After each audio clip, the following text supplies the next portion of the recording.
नमस्कार, आपका स्वागत है तेजूज स्टोरी बुक कॉर्नर में।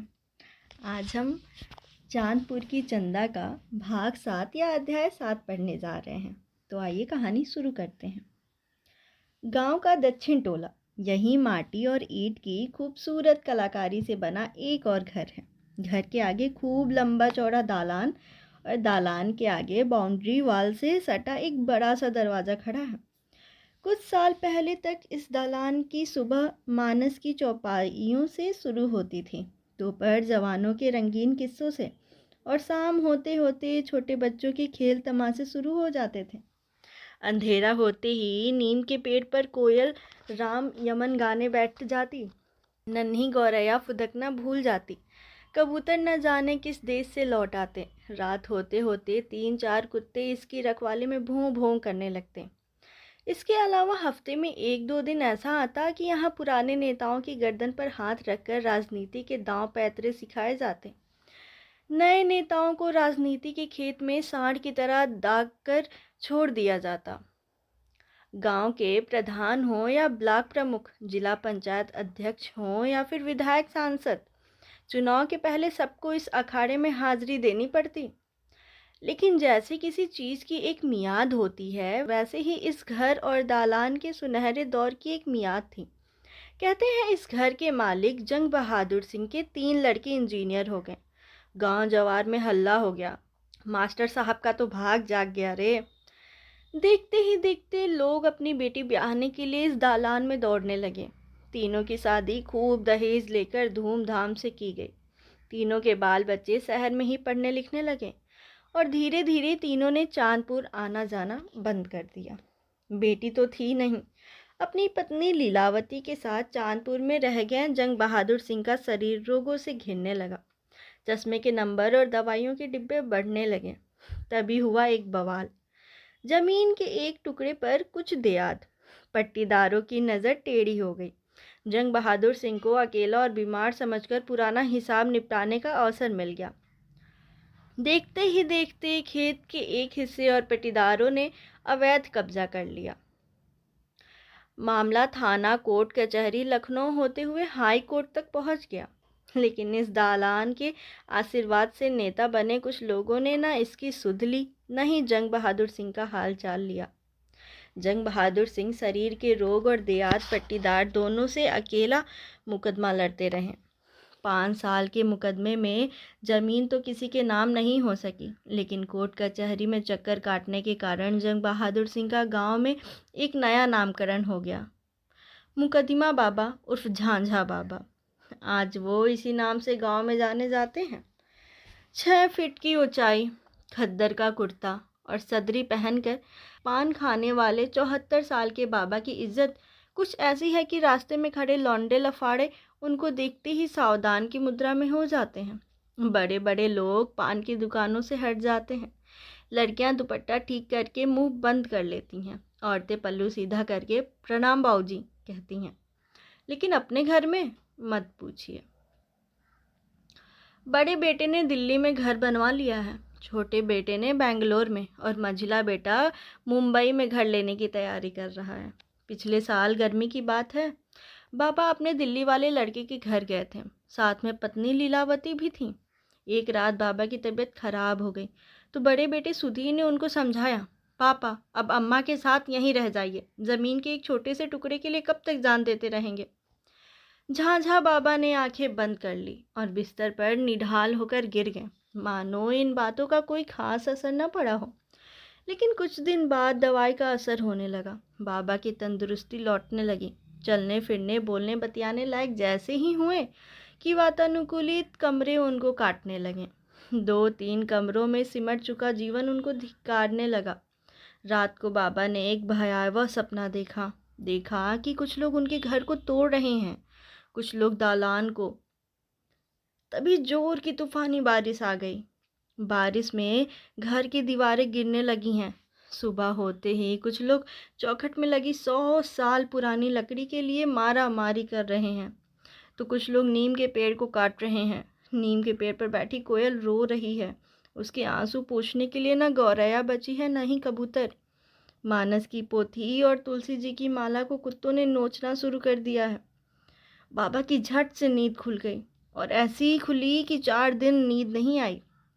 आखिरकार वो एक दिन आ गया जब बहू बेटे के ऑफिस जाने से पहले ही बाबा ने कहा, मर जाएंगे लेकिन अपने पुरखों की माटी, अपनी जड़ के नहीं छोड़ेंगे। हमारा टिकट कटा दो, हम चांदपुर जाएंगे। हुई आफत, बहू नाराज़ होकर ऑफिस चली गई। बड़े बेटे ने छोटे भाई को फ़ोन किया, छोटे ने मझले को, मझले की वाइफ ने छोटे बेटे की वाइफ से झगड़ा किया और आखिरकार एक कंपनी में एचआर संभालने वाली सबसे बड़ी बहू ने खाना देते हुए एक फ़ैसला सुना दिया। क्या करेंगे पुरखों की माटी लेकर? वहीं ना एक पुराना घर, एक आम का बगीचा, 4 बीघा खेत जो हर साल बाढ़ में डूब जाता है। हम तो कब से कह रहे हैं बेच दीजिए। हम लोग नौकरी करें कि ज़मीन का मुकदमा लड़ें कि आपकी दवाई करवाएं। बाबा चुप रह गए। क्या बोलते? बड़े बेटे ने सांझ को खाने की मेज पर एक बार फिर कहा, देखिए पापा, आप गांव जाएंगे तो हम लोग मेंटली डिस्टर्ब रहेंगे, वहाँ आप बीमार पड़ेंगे, कौन यहाँ से देखने जाएगा? इतनी फुर्सत नहीं है हमें, यहाँ आराम से रहिए, हमें भी रहने दीजिए। बाबा उस रात न कुछ बोल सके, न खा सके, न सो सके। सबसे महंगे गद्दे पर लेटकर गांव की टूटी खटिया का ओरचन याद आया। एसी की निकलती ठंडी हवा में शरीर पसीने पसीने होने लगा। महंगे टाइल से सुसज्जित बाथरूम में नहाते हुए सरयू नदी का घाट याद आया। खेदन की दुकान पर होने वाली वो सांझ की बतकही, वो अपना प्राइमरी स्कूल। आंखों के सामने सरजू की कछार पर पसरी अपनी माटी की और डेंगी में बैठकर विदेशिया गीत गाता हीरामन मलाह। बाबा के दिल से हूंक उठने लगी। हम बाप दादा की माटी बेच दें? ये दिन देखने से पहले उंगलियां गलकर गिर न जाए मेरी। अगले दिन की बात है। बहू बेटे ऑफिस जा रहे थे, बच्चे स्कूल चले गए थे। घर में बची थीं तो उनकी धर्मपत्नी लीलावती देवी बाबा से कहने लगी, ए जी, हमको भी एक छन्नीक नहीं लग रहा, न इन सब का बोली, न पहनावा, न रहन सहन। भर दिन बनौली मुर्गी जैसे कभी इस कमरे में कभी उस कमरे में, उस कमरे से उस खिड़की में टहलते रहो। मन उबिया रहा। कितना हुलास से आए थे कि चलो बेटा पतों के संगे रहेंगे, नाती को राजा रानी की कथा सुनाएंगे, गुड्डा गुड़िया बनाकर संग में खेलेंगे और 2 रोटी खाकर राम राम भजेंगे तो बुढ़ौती कट जाएगा।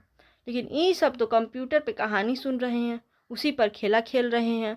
अब बुढ़िया की कथा, कहानी और खेल इनको कहाँ ठीक लगेगा। बाबा ने सर झुका लिया। लीलावती का चेहरा उतर आया। बाबा की आंखें रोने न लगे, इसलिए लीलावती ने फिर समझाया, ए जी छोड़िए चांदपुर, ज़्यादा दिन अब जीना नहीं है, कुछ साल की बात है, मिलकर यहीं काट लेते हैं। बाबा भड़क गए। पगला गई हो का? कुछ साल? हम यहाँ 1 मिनट नहीं रहेंगे। तुमको रहना है तो 3 महीने दिल्ली, 4 महीने बम्बई और 5 महीने बेंगलोर रहो। हमसे अब यहाँ एक क्षण न रहा जाएगा। लीलावती रोने लगी। बाबा फिर गरजे, चुप रहो, ज़्यादा से ज़्यादा क्या होगा? मर जाएंगे तो ये बेहुदे नहीं आएंगे, ना आए। मरने के बाद कौन देखने आता है कि कौन कौन आ रहा है, कौन कौन जा रहा है। लेकिन इनके और तुम्हारे कहने से हम अपने पुरखों की माटी नहीं बेचेंगे। लीलावती खामोश हो गई। आंखों से निकलते आंसू तेज हो गए। लेकिन बाबा तो धुन के पक्के। अगले दिन झोला उठाया और स्वतंत्रता सेनानी की जनरल बोगी में बैठकर चांदपुर आ गए। तीनों बेटे इस पागलपन पर हैरान रह गए। लीलावती के रोने का ठिकाना न रहा। इधर किटी पार्टी में गई बड़ी बहू को कॉलोनी की भाभियों ने लिपस्टिक ठीक करते हुए सांत्वना दिया, leave it dear, let's enjoy, you know. मैं तो पीकू की डैडी से कहती हूँ कि यार तुम अपने पेरेंट्स का ध्यान रखो, ये सो कॉल्ड ब्लडी संस्कार हमसे न झेला जाएगा। दिन भर बच्चों को देखो, रात को तुमको झेलो और फिर ऊपर से दिन भर तुम्हारे पेरेंट्स को दवाई दो। और ये पेरेंट्स लोग, उफ, ये लोग चलते फिरते सीसीटीवी कैमरे हैं यार, पर्सनल स्पेस की वॉट लगा देते हैं, फक इट। इतना सुनते ही एक लेडी ने अपने तंग कपड़ों को ठीक करते हुए कहा, same here Tina darling, leave it, cheers. फिर शीशे की महंगी गिलासों में बर्फ छलकने लगी और इधर झांझा बाबा के टूटे चश्मे में पानी। लेकिन गांव तो गांव है। लाख दुश्मन इस घर की खत्म होती रौनक पर हंसें, लाख बहू बेटे अपने गांव की उपेक्षा करें, लेकिन गांव के लोग अपने झांझा बाबा को कैसे भूल सकते हैं। चांदपुर चट्टी पर कदम रखते ही हुआ हल्ला, बाबा आ गए रे, बाबा आ गए। देखते ही देखते सूना पड़ा दालान फिर गुलजार हो गया। नीम के सूने पेड़ पर रौनक उतर आई। भरी दोपहरी में गौरैया ने चहाना शुरू कर दिया। सांझ को सूने दालान में सुंदर कांड का आयोजन हुआ। अरसे बाद दक्षिण टोले में ढोलक ढाल की आवाज़ गूंज उठी। बाबा की शांत धमनियों में रक्त का प्रवाह उमड़ने लगा। सालों बाद बाबा ने जोर से गाया, जिमी अमोघ रघुपति कर बाना, यही भांति चलिउ हनुमाना। पीछे से गांव के हीरामन, दया, दीना, खेदन और रमेशर ने ललकार कर जोर से गाया, जल निधि रघुपति दूत बिचारी, तय मैनक हो ही श्रमहारी। बोली बोली बजरंग बली की जय, सियावर रामचंद्र की जय। और उसी दिन झांझा बाबा का ब्लड प्रेशर, शुगर सब ठीक हो गया। प्रसाद खाते हुए रमेशर ने कहा, बाबा चिंता करने की कोई बात नहीं है। आपको नोएडा दिल्ली नहीं अब यहीं रहना है। आपके 3 नहीं 30-40 बेटे पतो इस गांव में अभी जिंदा हैं। फिर तो सुबह से गांव के बुजुर्गों की दालान में बैठकी होने लगी।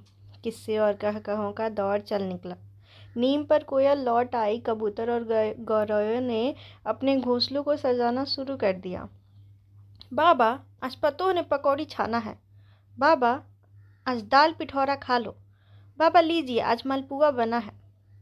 बाबा बाबा सुनकर बाबा का मन अघाने लगा। आंखों से सुख के आंसू गिरने लगे। मन सोचने पर विवश हो गया कि स्नेह, ये लगाव, ये आत्मीयता और भाव हाड़ मांस की फैक्ट्री बन रहे शहर से संभव था क्या? कभी नहीं। लेकिन गांव में सब लोग एक जैसे तो नहीं है ना? कभी कभार कोई पूछ ही देता, बाबा बेटों की कोई खबर आई क्या? बाबा चश्मा पोंछ कर कहते, छोड़ो भाई, अच्छा होता कि एक बेटी होती। कम से कम बुढ़ौती में अपने बाप की चौखट तो घूम जाती। बस इसी एक बेटी की कसक ने आज चांदपुर की हर बेटी को बाबा की बेटी बना दिया है।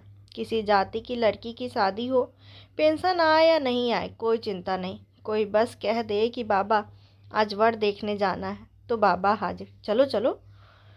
कोई कुछ मांग दे कि बाबा तनी सा आर्थिक मदद चाहिए, लो जी बैंक से पैसे निकाल कर तुरंत हाजिर। ले भाई काम कर, बाद में देना। बाबा को अब इसी में आनंद आता है और इसी में सुख मिलता है। फिलहाल सुबह के 10 बज रहे हैं। दालान में बैठकर बाबा किसी खसरा खतैनी में उलझे हुए हैं। भगवान की कृपा से खूब तेज धूप निकल आई है। नीम के पेड़ के नीचे जल रहे अलाव के धुएं से उसकी पत्तियां हिल रही हैं। तभी मंटू ने द्वार के सामने ब्रेक मार दिया। बाइक झटके लेकर थोड़ा सा फिसलते हुए रुक गई। रमेशर भड़क गए, रे बेहुदा, दिखाई नहीं देता? 4 थप्पड़ देंगे, 1 मिनट में सारा सिनेमा का नशा उतर जाएगा। बाबा दालान में बैठकर हंसने लगे, आओ रमेशर आओ, छोड़ो भाई, मंटुआ बछरू है अभी, लेकिन ये मोटरसाइकिल कहाँ से उठा लाए? रमेशर ने सामान्य होते हुए कहा, ए बाबा चलना है दूर तो सोचे कि कौन बार बार जीप या बस बदलेगा, आपको भी दिक्कत होगा, इसीलिए एक दिन के लिए गाड़ी की व्यवस्था कर लिए। बाबा मुस्कुरा उठे, अरे पगला, बस जीप का दिक्कत देख आ जाएगा तो किसी की बेटी का ब्याह तय होगा, बूढ़ा कहीं का। रमेशर मुस्कुराने लगा। मंटू सावधान की मुद्रा में जम्हाई लेते हुए बुदबुदाने लगा, हे भगवान, आज इन 2 महापुरुषों को झेलने की ताकत देना।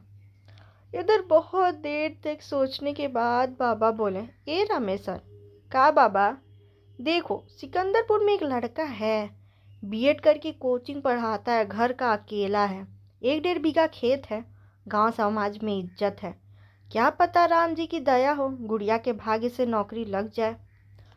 रमेशर पशुपेश में पढ़ते हुए ठहर कर बोले, बाबा बात तो आपकी ठीक है, लेकिन आज जहाँ चलना है वहाँ मामला सिट है। लड़का बलिया विकास भवन के समाज कल्याण विभाग में चपरासी है, सरकारी नौकरी है, ऊपर से गांव भर में हल्ला है कि तनख्वाह से ज़्यादा तो ऊपरवार कमाता है। इतना सुनकर बाबा बेचैन हो गए, पागल हो क्या? चपरासी से गुड़िया की शादी होगी? हम जो कह रहे हैं सुनो, सिकंदरपुर वाले लड़के की समाज में प्रतिष्ठा है, उसका बाप सुखदेव चौधरी मेरे ही साथ रेवती में मास्टर था, इज्जतदार आदमी है, गुड़िया की इज्जत करेगा। रमेशर नहीं माने और बाबा के सामने याचना की मुद्रा धारण कर लिए। बाबा, आजकल एमए ओमे बीएड उएड का भरोसा नहीं है। मनोहरा भी तो बीएससी बीएड करके मैनेजर साहब के इंटर कॉलेज में पढ़ा रहा है। एक दिन रो रो कर कह रहा था कि मैनेजर साहब वो टाइम पे तनख्वाह नहीं देता है और दिन भर इक्के के घोड़े की तरह खटाता है। बाबा, सरकारी नौकरी की बातें अलग है। जहाँ हम लोग जा रहे हैं वहाँ मामला सिर्फ दहेज में फंस रहा है। आप चलिए, आप दबा के बतियाएंगे, हमको साहस मिलेगा, मामला झट से सेट हो जाएगा। बाबा खामोश रह गए। क्या करते? सामने बेटी के सुखी जीवन की कल्पना में बैठे बाप के माथे पर बैठी चिंता की रेखाओं ने उन्हें सहज बना दिया। चौकी से खड़े होकर बोले, ठीक है, जब नहीं मानोगे तो चलो। रे मंटुआ, कोठरी में से कुर्ता धोती सदरी साल चश्मा निकालो। बाबा तैयार हो गए। 3 बेटों के कारण कभी दामाद खोजने की नौबत तो नहीं आई, लेकिन रमेशर की गुड़िया अपनी अपनी बेटी से कम है क्या? बिल्कुल नहीं। घर से निकलते ही गांव के लोग पूछने लगे, कहाँ की तैयारी है रमेशर? बाबा को लेकर कचहरी चल दिए क्या? बाबा ने रमेशर से कान में कहा, किसी से कुछ मत के बताना। आजकल गांव में बहुत बियाह कटवा घूम रहे हैं। खेदन की छुटकी बेटी का बियाह नकुलवा इसलिए कटवा दिया कि उसकी बड़की बेटी की शादी कहीं तय नहीं हो रही थी। रमेशर ने इस बात से सहमति जताई। हाँ बाबा, एक से बढ़कर एक उखाड़न चांदपुर में पड़े हैं। मौका मिलते ही जड़ सहित उखाड़ देते हैं। मंटू इन दोनों की बातों को सुनते रहा, मुस्कुराता रहा। बाइक चांदपुर चट्टी पर आ गई। मंटू ने देखा सुखारी डॉक्टर अपना क्लिनिक खोल रहे हैं। फूकन की दुकान पर गाना बज रहा है, थोड़ा सा प्यार हुआ है, थोड़ा है बाकी, हम तो दिल दे ही चुके, बस तेरी हाँ है बाकी। गाने की लाइन सुनते ही अचानक मंटू का संतुलन बिगड़ गया। आगे का ब्रेक ज़्यादा दब जाने के कारण गाड़ी जरा झोल खा गई। रमेशर खिसिया उठे, कहाँ ध्यान है रे अवरवा? बाबा मंटू को समझाने लगे, संभाल के बबुआ, संभाल के, सामने ध्यान रखो, सामने। मंटू गाने को नज़रअंदाज करके सामने देखने लगा। चांदपुर चट्टी का मंजर कुछ अलग रंग में नजर आ रहा था। फजलू बैठकर अपनी बैंड पार्टी की नचनिया के साथ बीड़ी पी रहा था। बैंड पार्टी का गायक गुड्डू रंगीला की होली का रियाज मार रहा था। शायद आज कहीं सट्टा में जाना था, इसलिए बैंड पार्टी का ड्रेस धूप में सुखाया जा रहा था। युवा नेता WG पान की दुकान पर आने वाले बोर्ड परीक्षा के साथ ग्राम प्रधानी इलेक्शन की चर्चा कर रहे थे। 2 आदमी और 2 कुत्ते खेदन की चाय की दुकान में बैठे थे और कवि अलगू आतिश उर्फ लुकारी उर्फ चिंगारी जी का एक एकल काव्य पाठ जारी था। बाबा ने कहा, मंटुआ गाड़ी रोको और बजरंगी की दुकान से एक पान लाओ। आज गुड़िया की शादी तय होगी, शुभ घड़ी है, पान खाकर ही कहीं निकलना चाहिए। मंटू बाइक खड़ा करके पान की दुकान की तरफ दौड़ा। रमेशर पैसा निकालने लगे।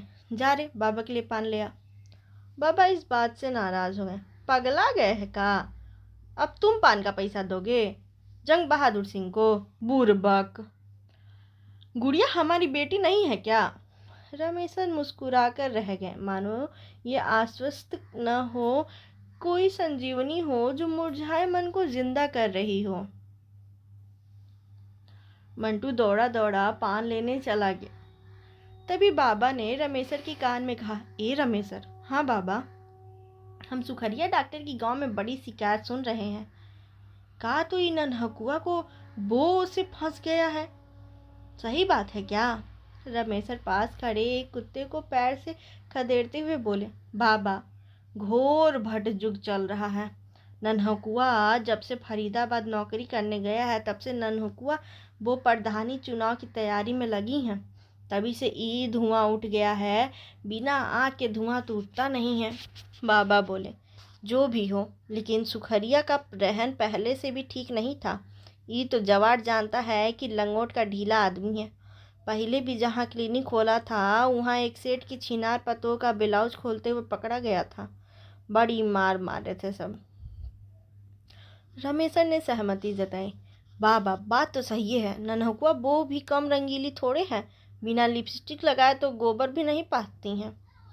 इसी कानाफूसी के बीच मंटू पान लेकर आ गया। बाबा, पान लीजिए। बाबा ने पान रमेशर की तरफ बढ़ाया। बाइक स्टार्ट हो गई और तीनों चल दिए। थोड़ी देर जाकर बाबा ने कहा, ए रमेशर, लड़के का बाप क्या करता है? रमेशर बोले, पहले एक भट्टा की मुनीमी करता था, फिर एक तहसीलदार की गाय चराया, फिर 3-5 करके लड़के की नौकरी लगवा दिया। अब छोटका लड़के को इंजीनियर बनाने के लिए दिल्ली भेज दिया है। बेटी भी है? हाँ, एक बेटी है। तभी तो सोच रहा है कि बेटे का ज़्यादा से ज़्यादा दहेज लेकर बेटी को दे दे। जमाना बड़ा होशियार है बाबा। बाबा बोले, धीरे चलाओ मंटू, धीरे, दिमाग कहाँ है तेरा? सड़क के दोनों तरफ सरसों के हिलते पीले फूलों में खोया मंटू इस डांट के बाद सावधान हो गया। आखिर कैसे कह दे कि दिमाग कहाँ है? कैसे कह दे कि पिंकी ने पहले दिल चुराया था, लेकिन रात को बचा खुसा होश हवास भी चुरा लिया है। तभी अचानक रमेशर ने मंटू का कंधा दबा दिया। रुक रुक! मंटू ने गियर बदलकर गाड़ी धीमे कर दी। लड़के वालों का गांव आ गया। मंटू ने देखा गांव के बाहर 3 कमरे का एक निर्माणाधीन मकान है, जिसके आगे बालू, छड़, सीमेंट और ईंट अस्त व्यस्त हालत में बिखरे पड़े हैं। मकान के आगे एक भैंस पूंछ हिला रही है। भैंस की पीठ पर मक्खियां भिनभिना रही हैं। एक बुजुर्ग लाठी लेकर टूटी हुई पलानी के सामने खटिया पर बैठे हैं। खटिया पर एक कटोरी में चूड़ा और गुड़ रखा है। पास में ही कफ सिरप की बोतल है। कुत्ते का एक पिल्ला गुड़ की तरफ ललचाई आंखों से देखते हुए खटिया पर बैठे बुजुर्ग के टूटे चप्पल को कुतुर रहा है। तभी रमेशर ने मंटू से कहा, बस बस, यहीं रोक दे। आइए बाबा, आइए, यही वो घर है। बाबा ने चश्मा ठीक किया और बाइक से उतरकर घर का निरीक्षण करने लगे। मंटू सभ्य लड़के की भांति उनके पीछे पीछे चलता रहा।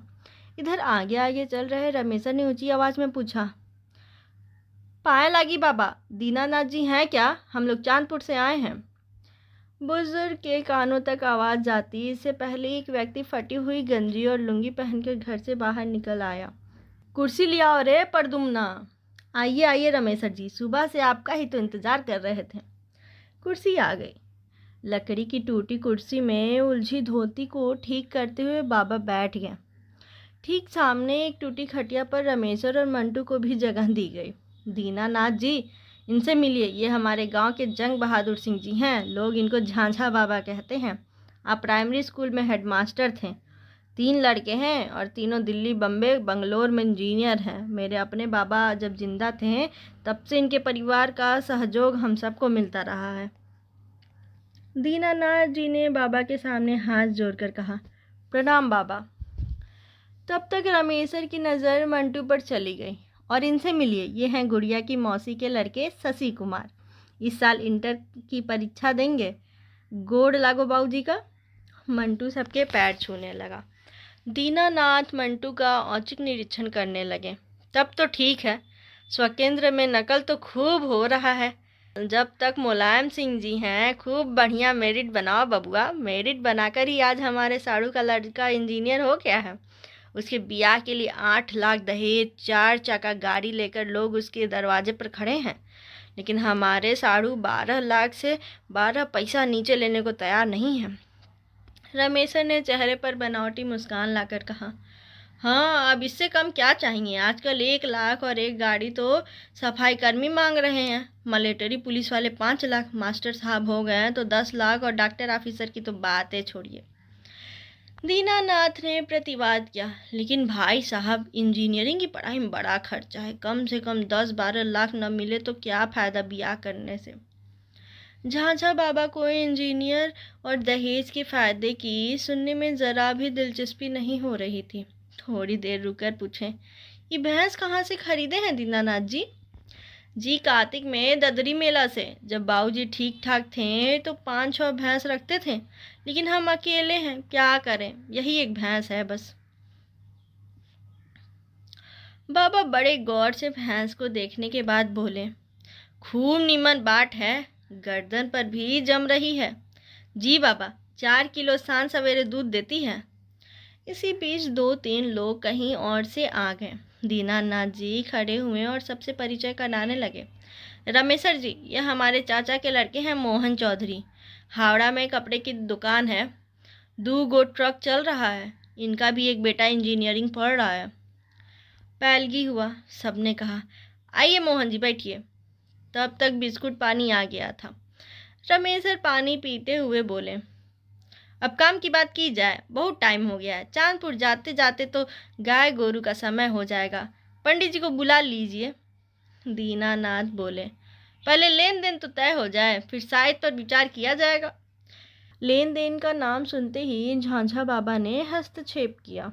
ए दीनानाथ बाबू। हाँ बाबा, क्या उम्र है तुम्हारा? जी बाबा 52 साल। तो सुनो, हमसे 20-22 साल छोटे हो। जी बाबा। देखो, बुजुर्ग का अनुभव ही उसका गहना होता है। जी जी बाबा, ये तो सही बात है। बाबा मुस्कुराकर बोलने लगे, देखो बाबुआ, हमारे घर में एक नहीं तीन तीन इंजीनियर हैं। हम भी तीनों की शादी में खूब दबा कर दहेज लिए, खूब बढ़िया टेंट समियाना नाच बाजा भोजन पानी में पैसा खर्चा किए। लेकिन बबुआ, जिंदगी के इस अंतिम दौर में आकर समझ में आ रहा है कि दहेज 1-2 लाख ऊपर नीचे हो जाए, नाच बाजा में थोड़ा कम खर्चा हो जाए, लेकिन पतों के रहन स्वभाव संस्कार से कभी समझौता नहीं करना चाहिए। क्योंकि सबसे बड़ा धन यही है। यही ठीक रहेगा तो सारा धन ठीक रहेगा, और ये ठीक नहीं रहेगा तो तुम्हारे पास बांस भर धन हो जाए, बर्बाद होने में एक क्षण नहीं लगेगा। तुम आंख मूंद कर बेटे का ब्याह करो, गुड़िया जैसी लड़की तुम्हारे घर को स्वर्ग बना देगी। ये बुजुर्ग का वादा है। वाह! रमेशर तो बाबा की बात से मन ही मन खुश हो गए, लेकिन दीनानाथ को बाबा की बात बहुत रास नहीं आई। जैसे ही ये एहसास हुआ कि बुढ़वा कोई नई चाल चलेगा, झट से बोल पड़े, ए बाबा, आपकी बात सो रहा आना सही है, लेकिन हमारा लड़का भी कम रहनदार नहीं है। यही नगरा का एक चौधरी 3 लाख नगद, हीरो होंडा गाड़ी, सोना की सिकड़ी, फ्रिज कूलर सोफा सब दे रहा था। उसकी भी लड़की बहुत पढ़ी लिखी सुंदर और संस्कारी थी। बस हमारी मलकाइन को पसंद नहीं आई, क्योंकि एक तो कम पैसा मिल रहा था, ऊपर से हमें लड़की 5 फीट 7 इंच की चाहिए थी। झांझा बाबा चुप हो गए। रमेशर दीनानाथ की बात से सहानुभूति प्रकट करने लगे। जी जी, सही बात। इधर मंटू अभी भी कहीं गुम था, मानो उसे किसी गैर भाषी देश में जबरदस्ती बैठा दिया गया हो। अचानक झांझा बाबा ने कहा, चौधरी, वैसे आपके बबुआ कितने तक पढ़े हैं? दीनानाथ इस सवाल से थोड़े असहज हो गए। अब क्या कहें बाबा, आप शायद 9 जानते हो। 8 में था तो उसका हाथ टूट गया, नहीं तो पढ़ाई लिखाई तो एकदम फर्स्ट क्लास थी। बीमारी के कारण हाई स्कूल भी पास ना हो पाया। कुछ साल तक एक साहब के यहाँ ड्राइवर था, तब तक चपरासी की भर्ती आई तो सिलेक्शन हो गया। रमेश सहानुभूति प्रकट करते हुए बोले, कोई बात नहीं, जो सरकारी नौकरी आज पा गया उसके आगे पीएचडी किए लोग भी फेल हैं। दीनानाथ हंसने लगे। तभी अचानक एक 28 साल के लड़के ने बाइक का ब्रेक मारा। मंटू ने देखा उसकी कपार पे सरसों का तेल चचुआ रहा है, मुंह गुटका से सिकुड़ गया है। कपड़ा देखकर एहसास हो जाता है कि बेचारे को मकर संक्रांति के बाद नहाने का टाइम नहीं मिल पाया है। दीनानाथ खुश होकर बोले, ये लीजिए, आ गए विकास बाबू, देख लीजिए अपना दामाद। प्रणाम करो जी, ये लोग चांदपुर से आए हैं। विकास जी ने जबरदस्ती सिर झुकाया और सीधे घर में चले गए। झांझा बाबा ने चश्मा निकालकर बड़े गौर से देखने के बाद कहा, चौधरी, भैंस का सब दूध मत बेचो, जरा इनको भी पिलाओ। अहीर का बेटा ऐसा दूबर होगा तो कैसे काम चलेगा। दीनानाथ ने कहा, बाबा, गांव से बलिया आने जाने में ही थक जाता है। जब से नया डीएम आया है बहुत काम बढ़ गया है। लीजिए। इसी बीच पंडित जी आ गए। सबने पंडित जी को दंडवत किया। सीताराम जी, सीताराम। बैठिए पंडित जी, बैठिए। अब रमेशर बड़े ही कातर स्वर में आवाज़ धीमी करके कहने लगे, देखिए, 2.5 लाख एक गाड़ी तो ठीक था, इसी में नाच गाना, सिकड़ी, सोफ़ा, कूलर, फ्रिज, टीवी, पलंग, अलमारी, बक्सा, दुनिया भर का सामान भी देना है। बारात की सेवा अलग है। कम से कम आप नाच बाजा संभाल लें तो बड़ी राहत होगी। कुछ भी कम हो जाएगा तो मेरे ऊपर उपकार हो जाएगा। इतना कहकर रमेशर हाथ जोड़ लिए। दीनानाथ खामोश हो गए। झांझा बाबा ने कहा, चौधरी देखो, आजकल जिस गांव में रंडी का नाच हो रहा है वहाँ पक्का मार हो रहा है। हर साल हमारे ही गांव में हो जाता है। अब ये बताओ कि रमेशर बेटी का ब्याह करेंगे कि जाकर नाच बाजा में मार पीट संभालेंगे। अरे टीवी सिनेमा कर दो, रंडी पुतरिया को बुलाकर आजकल गांव में नचवाना खतरे से खाली नहीं है। दीनानाथ बोले, बाबा हमारे बिहार में 300 से गुड़ऊ का नाच हुआ था। तब से हमारा बड़ा शौक है कि बेटे के ब्याह में जिला का सबसे बढ़िया बैंड पार्टी और नाच करेंगे। झांझा बाबा इस तर्क से सहमत न हुए।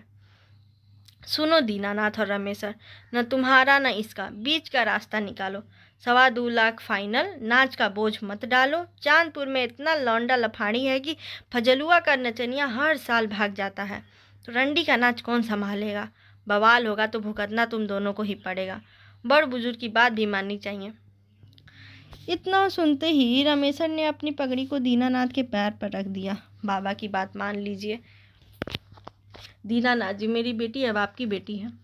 दीनानाथ खामोश हो गए और रमेशर खुश, मानो बाबा को लाना सफल हो गया हो। पंडित जी ने दोनों समधियों का चेहरा पढ़कर पत्रा खोल लिया। श्री गणेशाय नमः। शुभ विवाह दिन 29 अप्रैल 2006 का उत्तम है। पंडित जी को दक्षिणा और भोजन कराकर विदा किया गया। रमेशर, मंटू और झांझा बाबा भी खुश होकर भोजन करने लगे। लेकिन इसी बीच घर के भीतर से एक दो औरतों की तेज तेज आवाज़ें आने लगी। घर में तूफान जैसा चलने लगा। झांझा बाबा ने खाते हुए धीरे से कहा, तुम्हारी समधिन तो तेज है रे बबुआ रमेशर, और दामाद भी कम नहीं है। रमेशर पानी पीकर चुप हो गए। भोजन के बाद दीनानाथ घर से निकल आए और बड़े ही कातर स्वर में कहा, देखिए रमेशर जी, हमारी मालकिन मान नहीं रही हैं, पैसा बहुत कम हो गया है, नाच भी आपको करना पड़ेगा। 2.5 लाख से कम मत करवाइए, नहीं तो हमारा जीना मुहाल हो जाएगा। रमेशर दांत चियार कर दीनहीन की तरह हाथ जोड़े खड़े रहे। ठीक है, अब तो दिन तय हो गया है, अब तो आपकी खुशी में हमारी खुशी है। दोनों समधी विदा हुए। चला चली का समय आ गया। दंड प्रणाम हुआ। झांझा बाबा को धोती से और मंटू को 51 रुपये से विदाई हुई। मंटू ने बाइक चालू करके राहत की 4-5 सांस ली। बाइक चलने लगी। इधर सड़क पर सांझ हो आई थी। सड़क के दोनों तरफ से धुआं उठ रहा था। रास्ते में कुछ दूर आने पर बाबा ने कहा, ए रमेशर। हाँ बाबा।